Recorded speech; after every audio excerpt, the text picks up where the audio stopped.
자, 오늘은요, 우리가 창세기 28장 10절에서 22절 말씀 가지고 한울 내려가는 사다리, 한울 내려가는 사다리 이런 제목으로 하나님의 은혜를 함께 나누고자 합니다. 무엇이든지 대가가 되면은 표현하는 방식이 다릅니다. 한국의 어느 학교에서 아이들에게 물었습니다. 얘들아, 눈이 녹으면 어떻게 되니? 그랬더니 많은 아이들이 눈이 녹으면 물이 됩니다 말했는데, 그 중에 한 아이가 눈이 녹으면 봄이 옵니다 그렇게 말했대요. 다들 조용하니까 그때 한 아이가 내가 저 말을 먼저 할 걸. 그 다음에 중국의 시인 중에 도연명이라는 사람이 있습니다. 그런데 그분은 봄이 오는 것에 대하여서 꽃으로 표현하지 않았어요. 그분은 이렇게 말했죠. 춘수만사택. 무슨 말입니까? 봄이면 모채 물이 가득 찬다. 눈에 보이는 꽃만 가지고 봄이 왔다 말하지 않고요, 물이 풍성하다 이런 걸 가지고 봄을 이야기했듯이 대가의 눈은 보는 게 다릅니다. 최근에 제가 힘에 대해서 설교를 한 2주 정도 한 것 같습니다. 그런데 모든 것에는 우리가 모르는 힘이 들어갑니다. 이것을 한국 사람들은 기라고 하고 영어로는 키라고 그렇게 하죠. 음식에도 음악에도 설교에도 글씨에도 힘, 이 기 내지는 에너지 이런 것들이 다 있어요. 보이지 않는. 같은 본문을 가지고 설교를 해도 저 같은 사람이 하는 거하고 경륜이 있는 목사님이 하시는 거하고는 다르겠죠. 음식도 우리 교회에 보면은 이 대통령님 모시고 평양까지 갔다 오셨던 셰프님이 계시지 않습니까? 그분이 한 번은 음식을 하면서 제 옆을 지나가시다가 그런 말 하더라고요. 목사님, 저는 음식을 만들 때 기를 집어넣습니다. 이해가 되더라고요. 어머니의 밥이 배고프지 않은 것은 사랑의 기를 집어넣어서 그런가 보죠. 제가 이 얘기를 또 어느 분의 그 성도님의 신방 갔을 때 했더니 같이 가셨던 장로님께서도 말씀하시기를 본인도 가위로 천을 자를 때 기를 집어넣어서 한 번에 쫙 자른다고 그렇게 말씀을 하셨습니다. 또 우리 지난주에 또 감사하게도 우리 또 남집사님 통해서 우리 또 바이올린 연주 함께 같이 찬양하는데요, 다르죠. 대가 속에는 우리가 표현할 수 없는 어떤 힘이나 기나 에너지가 있다는 것이죠. 신앙도 마찬가지입니다. 신앙도 힘이 있는 신앙이 있고 힘이 없는 신앙이 있습니다. 어떤 사람은 그런데 힘을 빼기 때문에 힘을 발산하는 그런 사람들도 있습니다. 여러분, 글씨의 대가였던 죽봉 황성현 선생님, 붓글씨의 대가인데 그분이 하는 말이 힘 빼면 누구나 다 나처럼 쓸 수 있다. 그랬더니 옆에 있던 기자가 선생님, 저도 그렇게 힘만 빼면 선생님처럼 쓸 수 있습니까? 그랬더니 이 황성현 선생이 하는 말이 그럼 쓸 수 있지. 그런데 나는 힘 빼는데 30년 걸렸어. 이런 말 했대죠. 내 힘을 빼니까 진짜 힘이 거기서부터 나온다는 것이죠. 오늘 7월 첫 주입니다. 무슨 말이냐? 2016년 이제 전반이 지나갔고요. 이제 후반전입니다. 전반전도 중요하지만 후반전이 더 중요하죠. 우리 스포츠에서도 그렇습니다. 인생도 마찬가지죠. 후반전에는 힘을 잘 조절하면서 살아가야 합니다. 후반전, 축구로 말하면 후반전은 체력 싸움입니다. 그래서 자기 힘을 잘 써야 되죠. 함부로 뛰다가는 전반전에 넣었던 골보다 더 많은 골을 내가 먹게 되는 것이죠. 인생도 마찬가지입니다. 인생의 후반에 왔을수록 힘을 잘 조절하며 살아가야 합니다. 그 말은 힘쓸 때 힘을 쓰고 아낄 때 아끼면서 살아가야 한다는 것이죠. 그래야 경기를 아름답게 마칠 수가 있습니다. 후반전이 전반전보다 사실은 더 중요합니다. 그런데 대부분 우리 인생은 살면서 전반전은 중요하게 생각하는데 후반전은 그냥 아무렇게나 내지는 생각하지 않고 너무 쉽게 살아간다는 데 문제가 있습니다. 오늘 본문이 그 야곱에 관한 이야기입니다.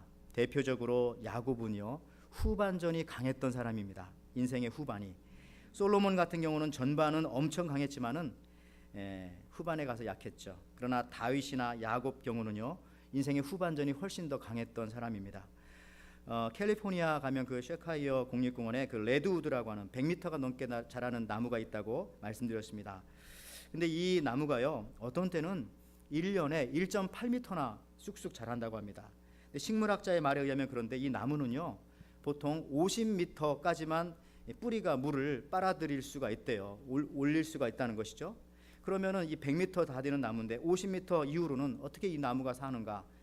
조사해 봤더니 50m 이후는 안개를 먹고 이 나무가 자란다고 합니다. 이처럼 우리도 전반전은 스스로 내 힘으로 내 뿌리로 물을 빨아들였다면은 우리 인생의 후반은 이제 하나님께서 주시는 안개와 같은 은혜로 우리 인생의 후반을 살아야 할 줄을 믿습니다. 남은 후반 50m 하나님 주시는 힘으로 사시기를 축원을 드립니다. 또 그러셔야 됩니다. 남은 후반전도 우리 전반전처럼 너무 힘쓰면은 부러질 수가 있어요. 오늘 본문은요, 야곱이 하나님을 처음 만나는 장면입니다.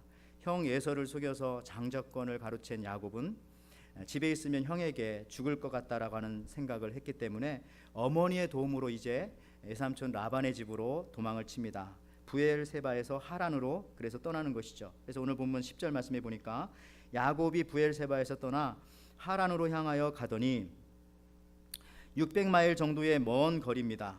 이 부엘세바에서 하란까지는. 그런데 야곱은 첫날 이제 집에서 도망쳐서 쉬지 않고 한 10시간 정도를 걸어갔어요. 한 60마일 정도. 거기가 바로 베델이라고 하는 지역입니다. 도착하니까 이제 어두움이 내리기 시작합니다. 이제 잠을 자야 하죠. 그런데 너무너무 불안합니다. 그래서 야생 동물이 나타나면 자기를 보호하기 위해서 옆에 있었던 그래도 쓸만한 무기 같은 돌을 하나 머리 옆에다 놨죠. 나중에 이제 그거를 이제 비고 자는데요. 너무나 외롭고 쓸쓸하고 피곤했습니다. 그러다가 너무 피곤해서 잠이 든 것이죠. 그리고 잠이 들고 꿈을 꾸게 되었습니다. 여러분, 꿈은 누가 주는 겁니까? 꿈은 하나님이 줍니다. 꿈의 가장 큰 특징은 꿈은 내가 꾸고 싶은 대로 꿀 수 없다는 것입니다. 대표적인 예로 요셉을 보십시오. 요셉은 꿈을 꿨는데 요셉은 목자, 셰퍼드였어요. 그런데 그의 꿈에 나타났을 때는 이 볕단들이 나타나서 자기한테 절을 했어요. 만약에 이 요셉이 꾸고 싶은 대로 꾸었다면 양 10마리가 나타나서 자기한테 인사를 해야 되는데 목축과는 관계없는 볕단이 자기를 향해서 고개를 숙였다는 거죠. 하나님이 주신 겁니다. 꿈은. 야곱도 오늘 하나님으로부터 꿈을 봤습니다. 창세기 28장 12절 말씀에 꿈에 본즉 사닥다리가 땅 위에 서 있는데 그 꼭대기가 하늘에 닿았고 또 본즉 하나님의 사자들이 그 위에서 오르락 내리락 하고. 야곱은 또 꿈속이었지만은 글쎄요, 자기 의지를 발휘할 수 있는지 모르겠어요. 그런 의지를 발휘해서 좀 더 자세히 봤습니다. 그때 그가 하나님을 보게 되었죠. 13절과 14절 말씀입니다. 또 본즉 여호와께서 그 위에 서서 이르시되 나는 여호와니 너의 조부 아브라함의 하나님이요 이삭의 하나님이라. 내가 누워있는 땅을 내가 너와 네 자손에게 주리니 네 자손이 땅의 티끌같이 되어 내가 서쪽과 동쪽과 북쪽과 남쪽으로 퍼져 나갈지며 땅의 모든 족속이 너와 네 자손으로 말미암아 복을 받으리라. 그런데 사다리가 하나님이 계신 하늘에서부터 땅으로 이렇게 내려오는 것이죠. 땅에서부터 하늘로 올라간 사다리가 아닙니다. 여러분, 보통 이 사다리는 우리가 올라가기 위해서 만든 도구입니까? 아니면 내려오기 위해서 만든 도구입니까? 보통은 일반적으로 키가 닿지 않는 지붕이라든지 높은 담이라든지 나무라든지 올라가기 위해서 만드는 것이 사다리입니다. 근데 오늘 창세기에 나오는 이 사다리는요, 올라가기 위한 사다리가 아니라 내려오기 위해서 하나님이 만드신 사닥다리라는 것이죠. 우리가 먼저 하나님을 찾은 것이 아닙니다. 항상 하나님이 우리를 먼저 찾아 내려와 오셨습니다. 야곱을 하나님께서 하늘에서 먼저 그 밤에 찾아오셨듯이 오늘 우리에게도 하나님께서 먼저 찾아오십니다. 근데 많은 경우 우리는 이것을 거꾸로 생각합니다. 내가 하나님을 찾아갔지. 아닙니다. 하나님이 우리를 먼저 찾아오셨습니다. 오늘 여러분 교회 오는 것도요, 내가 내 발로 왔다고 생각하시면은 틀렸습니다. 왜냐하면은 모든 환경을 이길 수 있는 그러한 마음과 믿음을 하나님께서 주셨기 때문에 여러분들이 이 자리에 나와서 예배를 드리고 계신 것이죠. 사실 신약성경에서 예수님은 이 사다리가 바로 나다라고 그렇게 말씀하십니다. 요한복음 1장 51절에 보면은요, 또 이르시되 진실로 진실로 너희에게 이르노니 하늘이 열리고 하나님의 사자들이 인자 위에 오르락 내리락 하는 것을 보리라 하시니라.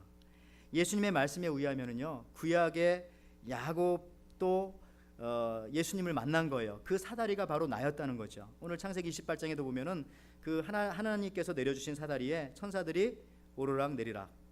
그 다음에 지금 예수님이 말씀하실 때도 하나님의 사자들이 인자 위에 내 위에서 오르락 내리락 하는 것을 보리라. 예수님께서 야곱에게 사닥다리의 모습으로 내려오셨던 것이죠. 여러분, 예수님을 믿게 되면 이처럼 우리의 생각이 바뀌게 됩니다. 사다리는 올라가는 것이야 라고 생각했던 생각이 바뀌어서 그래, 하나님께서는 내려오시기 위해서 사다리를 사용하셨어. 여러분, 생각이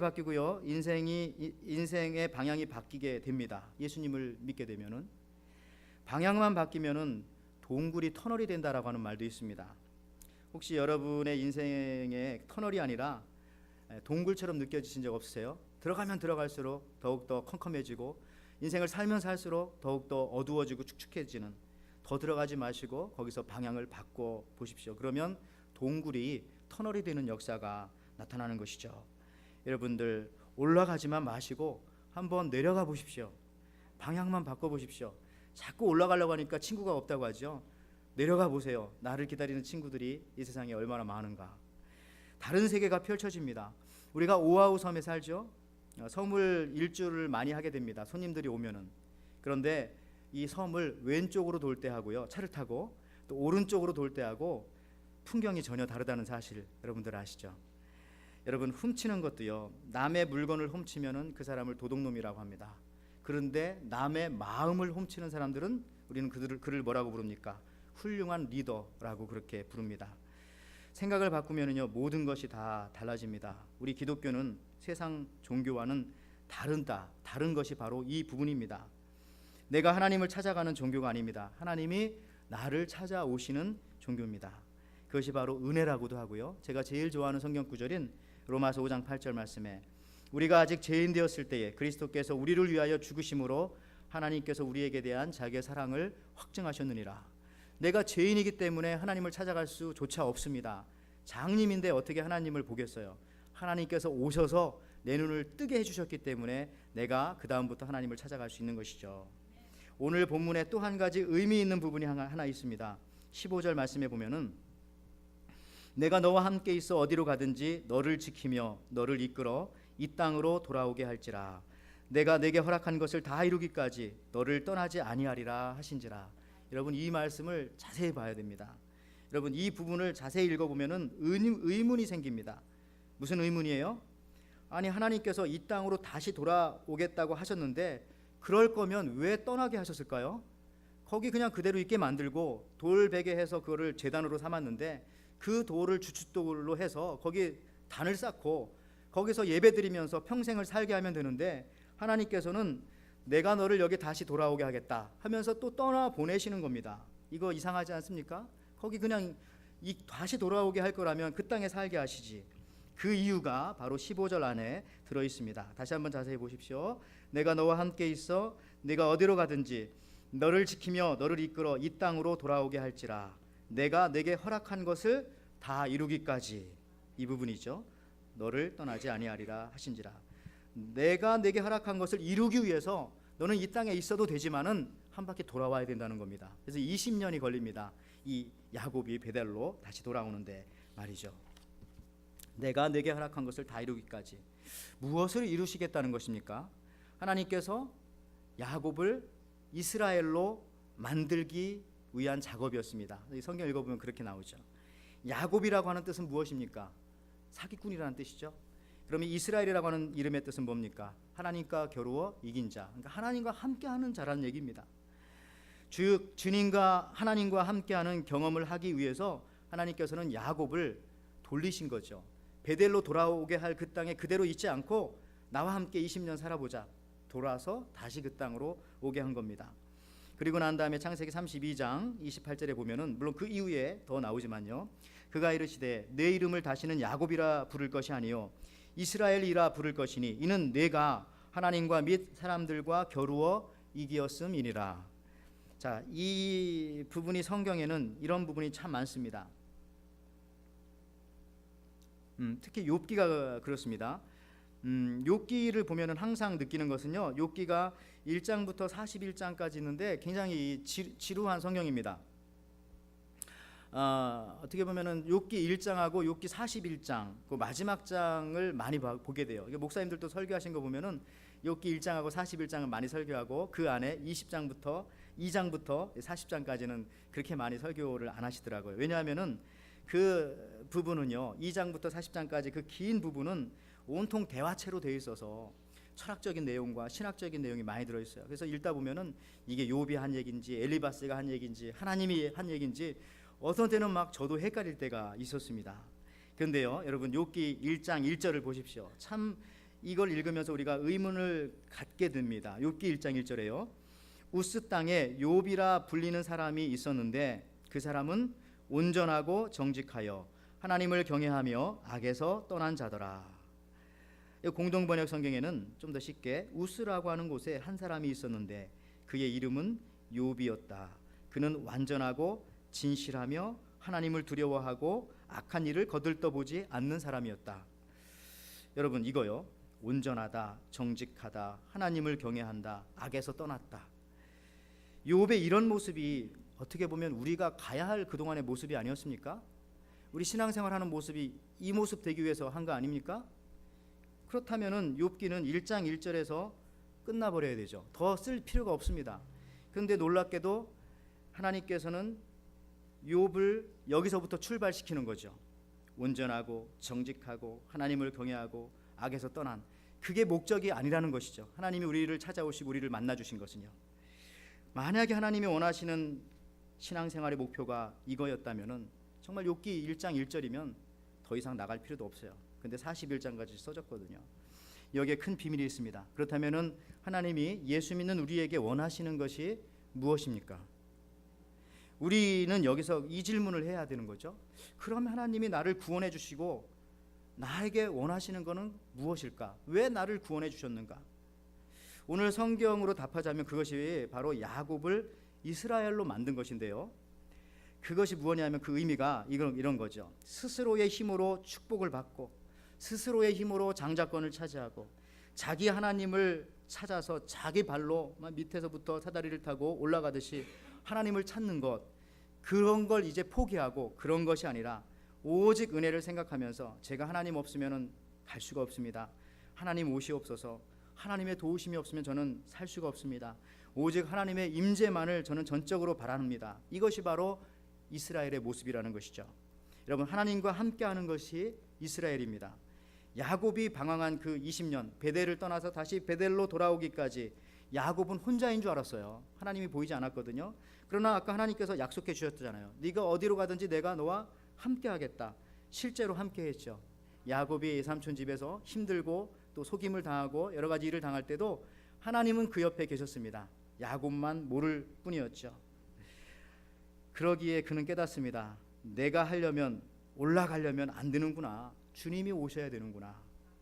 여러분, 우리 미국 동부에 가면 프린스턴 대학이 있죠. 원래는 프린스턴 신학대학으로부터 출발했는데 처음부터 대학교에 이제 신학대학으로 출발했으니까요. 이 예배당과 도서관을 지었어요. 그런데 예배당과 도서관을 똑같은 높이로 지을 수가 없었습니다. 어떻게 도서관이 예배당보다, 하나님을 예배하는 예배당보다 높아질 수 있는가? 그래서 예배당보다는 도서관을 한층 낮췄어요. 그러나 지성을 자랑하는 이 대학의 강단에서 그렇게 할 수는 없죠. 그래서 지하로 한 층을 더 집어넣었어요. 높이는 같지만은 높이는 같지만은 오히려 예배당은 더 한층 올라가고 도서관은 한층 밑으로 지하로 들어가게 된 거죠. 물론 그렇게 하기 위해서 돈이 많이 들었을 겁니다. 그런데 그분들은 이렇게 말하죠. 이것이 바로 우리 프린스턴의 정신이다. 여러분, 도서관과 채플은 가지런히 있어야 합니다. 그렇지만 언제나 이 도서관보다 예배당이 위에 있어야 한다. 이것이 바로 그리스도인들의 마음입니다. 야곱이 이런 것을 배운 것이죠. 나 스스로 정직하고 나 스스로 하나님을 경외하고 나 스스로 깨끗하고 나 스스로 악에서 떠난 자가 하나님에게 무슨 의미가 있을까요?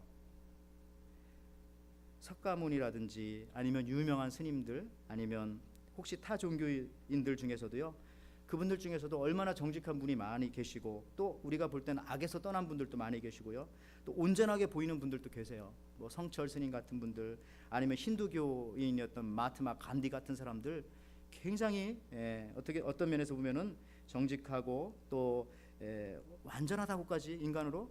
그러나 중요한 것은 하나님과 어떤 관계가 있었는가 하는 것입니다. 하나님과 보낸 시간이 얼마나 있었는가 하는 것이 중요하다는 것이죠. 내 힘, 내 지혜로 사는 것이 아니라 하나님이 주신 힘으로 사는 겁니다. 이것을 가르치기 위해서 야곱을 그토록 먼 길을 돌아서 다시 베델로 돌아오게 하신 것입니다. 내가 허락한 것을 다 이루기까지. 그러니까 하나님과 스토리를 만들어 준 거죠. 하나님께서. 사람들을 보아도요, 스토리가 있는 사람들은 다릅니다.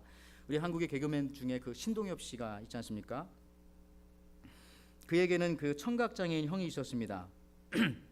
그는 말하기를 내가 방송인으로 성공할 수 있었던 것은 바로 사랑하는 우리 큰형 덕분이었다. 20대 초반 방송계에 처음 진출했을 때 방송 관계자들로부터 얼굴의 표정이 다양하고 손짓을 다양하게 잘 쓴다는 좋은 평가를 받았습니다.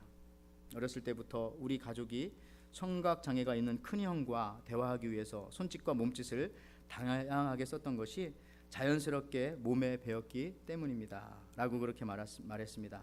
이 이야기를 듣고 난 이후부터요, 이 신동엽 이분의 그 개그와 또 뭐 토크, 연기 이런 것들이 다르게 보이더라고요. 왜냐하면은 그 말과 표정에 스토리가 있기 때문에 그렇습니다.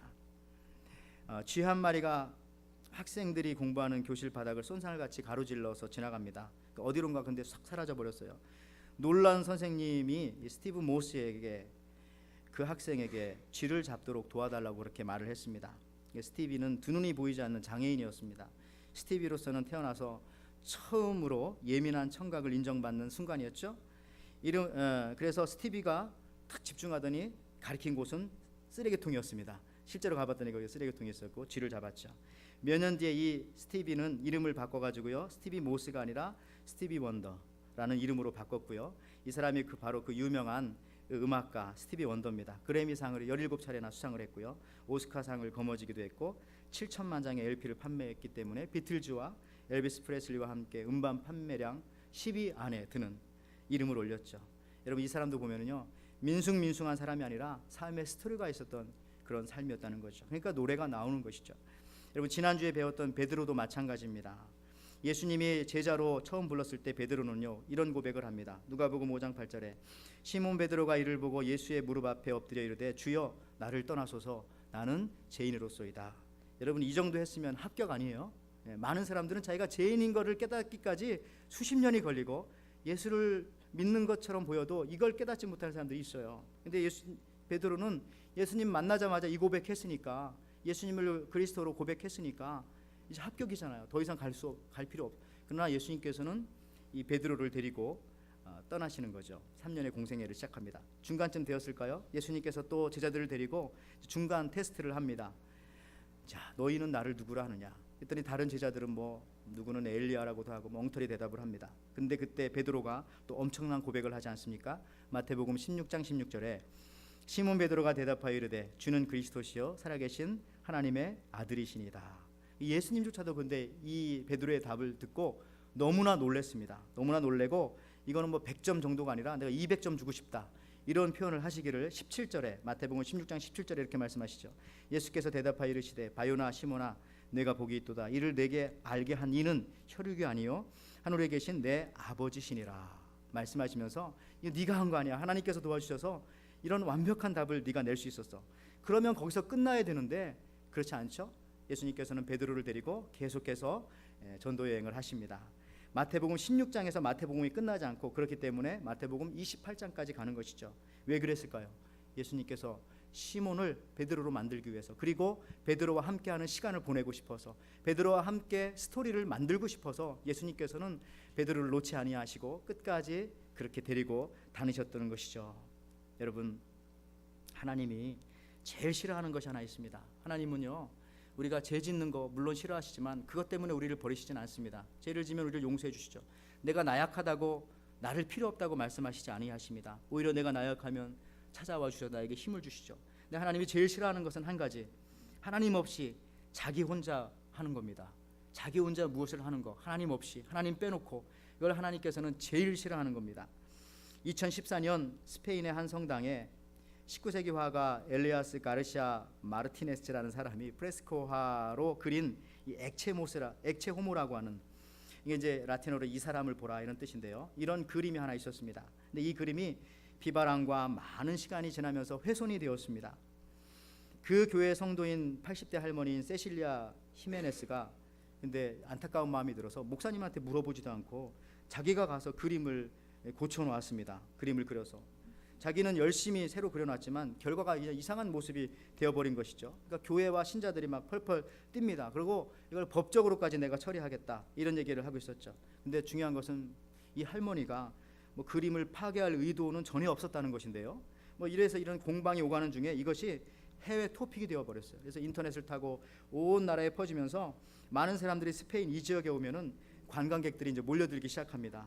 그러다 보니까 이제 마을의 그 상업이 활성화되고 교회도 돈을 벌게 되고, 할머니는 이제 처벌하려고 했는데 처벌하지 않고, 뭐 모나리자의 인기를 능가할 만큼 사람들이 이제 몰려들기 시작했다는 것이죠. 나중에는 저 그림이 어떤 티셔츠라든지 머그컵이라든지 와인의 그 어떤 로고 같은 걸로 사용되기 시작했고요. 나중에는 이 세실리아 할머니에게 저작권료까지 갖다 주는 그런 현상이 발생하기 시작했죠. 근데 할머니는 물론 그 저작권료를 자기가 쓰지 않고 전액 자선단체에 이제 기부를 했다고 합니다. 어쨌든 이것을 그린, 실제로 그렸던 그 엘리아스 가르시아 마르티네즈, 저 사람 세실리아 할머니입니다. 그림 내려주세요. 예. 옛날 사람, 원래 원본을 그렸던 엘리아스 가르시아 마르티네즈랑 예수님이 천국에서 저 할머니가 저렇게 그려놓은 걸 보면 둘이 얼마나 배꼽을 잡고 웃을까 하는 상상을 또 하게 되는데요. 여러분들, 본인 스스로 무엇을 해보려고 하다가 이렇게 된다는 거죠. 그러니까 덫을 하지 말라는 겁니다. 구원은, 하나님께서 주시는 구원은 완제품이에요. 우리가 거기다 손댈 것이 아무것도 없습니다. 여러분, 구원에 관하여 우리가 할 수 있는 일은 아무것도 없다는 거죠. 그저 하나님은 우리와 함께 삶의 이야기를 만들고 우리와 함께 하시기를 원하셔서 나에게 내려오시는 사다리로 내려오셨다는 것입니다. 자꾸 스스로 우리가 올라가려고 하지 마시기를 바랍니다. 다시 한번 제가 강조합니다. 하나님이 제일 싫어하시는 것은 하나님 없이 혼자 무엇을 하는 것입니다. 아이들도 그렇잖아요. 혼자 무엇을 하면 꼭 사고를 치지 않습니까? 어제도 우리 5살 난 아이가 자기가 냉장고에서 큰 물통을 꺼낼 수 있다고 꺼내더라고요. 그냥 놔뒀죠. 그랬더니 나중에 그걸 다 쿵 떨어뜨려서 물 바다를 만들었는데, 애들이 그렇죠. 언제나 어린아이들이 나 혼자 할 거야. 나중에 사고를 치더라고요. 여러분, 마찬가지입니다. 하나님께서는요, 우리와 함께 하시길 원하시는 것이죠. 가수 여러분 김창완 씨 아십니까? 그가 대학을 졸업한 1975년에 요즘처럼 취업이 어려웠습니다. 그 사람은 서울대 그 잠사과를 나왔어요. 잠수과가 아니라 잠사과입니다. 나왔는데 취업이 안 되기는 그때나 마찬가지였어요. 그래서 취직 문제로 속을 끓이고 낙심하고 있었습니다. 어느 날 그는 면접을 보러 오라고 하는 소식을 듣게 되었는데, 이 사람은 흑석동에 사는데 이 면접을 보러 오라고 한 곳은 김포공항 쪽에 있는 한 공장이었습니다. 면접을 볼 기회는 생겼지만은 면접을 보러 가려고 했더니 교통비가 없는 거예요. 그때 엄마한테 또 교통비를 달라고 하자니 그것도 민망하기만 하고, 그래서 자신만의 방법으로 면접을 보러 갔다고 합니다. 그 방법은 바로 걸어가는 거죠. 그래서 흑석동에서부터 저쪽 동쪽 끝에서부터 서쪽 끝 김포공항까지 면접을 보러 걸어갔다 왔는데, 면접을 보고 돌아오는데 꼬박 하루가 걸렸다고 합니다. 아침 새벽부터 저녁 늦게까지. 그런데 이렇게 하루를 걷고 나니까 마음이 바뀌고 모든 것이 풀리기 시작했다라고 그가 이제 서울대 와서 자기 후배들한테 이렇게 그 강연을 하면서 했던 이야기입니다. 그러면서 그가 40년 동안 그 날을 잊을 수가 없었다, 그렇게 말합니다. 여러분, 힘들고 여러분들에게 고통스러운 일이 혹시 있으십니까? 하나님께서 왜 인생에 이런 길을 주시는 것입니까? 왜 베델로 돌아올 거라면은 그곳에 머무르게 하시고 그곳에서 단을 쌓고 거기서 예배를 드리게 하시면 되지, 왜 힘들게 20년이라는 세월을 힘들게 그렇게 살아서 다시 원점으로 돌아오게 하시는 것입니까? 시편 119편 67절에 고난 당하기 전에는 내가 그릇 행하였더니 이제 주의 말씀을 지키나이다. 여러분, 하나님께서는요, 고난을 통해서라도 우리와 하나님의 이야기를 함께 쓰시기를 원하십니다. 그것이 바로 하나님의 소원이죠. 온전한 것, 정직한 것, 경외하는 것, 악에서 떠난 것, 이것보다도 하나님과 함께하는 시간이 더 소중하다는 것입니다. 왜 그렇습니까? 우리 부모님이 내가 온전하지 않다고 이제부터 내가 우리 부모님의 자녀가 안 되는 거 아니잖아요. 내가 부모님께 정직하지 않다고 내가 부모님의 자녀가 안 되는 거 아니잖아요. 내가 부모님을 설령 경외하지 않고 존경하지 않는다고 해서 내가 우리 부모님의 아들, 딸 된 것이 취소되는 것은 아니지 않습니까? 내가 설령 악에서 떠나지 않고 나쁜 짓을 하고 감옥에 간다 할지라도 내가 아버지의 아들인 것이 취소되지는 않잖아요. 여러분, 심지어 이 고귀한 단어, 온전하고 정직하고 경외하고 악에서 떠난 것보다 하나님 아버지와 함께하는 자녀 이스라엘, 이것이 더 높은 영적 가치가 있다라고 하는 것입니다. 오늘 말씀을 마칩니다. 여러분, 내가 스스로 힘으로 인생의 사다리를 만들어 올라가려고 하지 마시기 바랍니다. 혹시 전반전에 그랬다면요, 후반전에는 그렇게 하지 마시기 바랍니다. 주님이 언제나 나보다 먼저 나를 찾아오십니다. 특히 내가 연약할 때, 내가 부족할 때 먼저 오십니다. 아니, 어쩌면은 나를 연약하게 만드시고 나를 공고하게 만드신 분도 하나님이실진데, 그 이유는요, 그렇게 해서라도 나와 조금이라도 더 함께 있고 싶어하는 하나님의 마음 때문입니다. 저와 여러분이 이 땅 살 동안 주님과 함께하는 아름다운 이야기를 많이 만드시기를 바랍니다. 여러분, 천국 가서 그 얘기하면서 살아야죠. 여러분, 천국 가면은 다 거룩한 사람들만 있을 텐데, 내가 이 세상, 이 천국 오기 전에 저 세상에서 거룩했던 얘기하면은 그게 말이 됩니까? 거기 가서? 그렇죠? 오히려 천국 가서는요, 이 땅에서 내가 연약하고 부족하고 내가 뺑뺑 돌았던 그 얘기해야 천국 가면 여러분 인기가 짱이에요. 그 거룩한 사람들 틈에서 다 여러분 얘기 들으러 올 겁니다. 여러분, 주님과 함께하는 그 시간이 온전하고 정직하고 경외하고 악에서 떠난 시간보다도 훨씬 더 가치가 있다는 사실들 생각하시면서, 오늘도 주님과 함께하는 시간을 통해서 주님과 많은 이야기, 많은 스토리를 만들 수 있는 저와 여러분이 되시기를 주님의 이름으로 축원을 드립니다.